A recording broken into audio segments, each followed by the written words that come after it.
former DOLE Secretary Silvestre Bello said he was removed as MECO chief because he declined an offer to run as congressman. He declined to to run against Congressman Ungab of Davao's 3rd District in exchange for 1 billion pesos and an assurance that he will have a cabinet post in case he loses the election. Have we heard from the president about this? I talked to the president personally on this matter, and he said it's a lie. And ma'am, may we know what's the reason behind Bello's removal from MECO? You can ask him.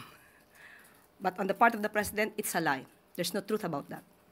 And speaking of cabinet positions, ma'am, may updates po ba sa cabinet revamp or reorganization natin?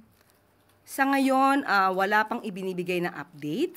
At kung meron pa, katulad sinabi mo po natin noong Wednesday, kapag mayroong update, ibibigay ko po sa inyo lahat. At mababalitaan naman po natin pag nagkaroon ng cabinet revamp ulit.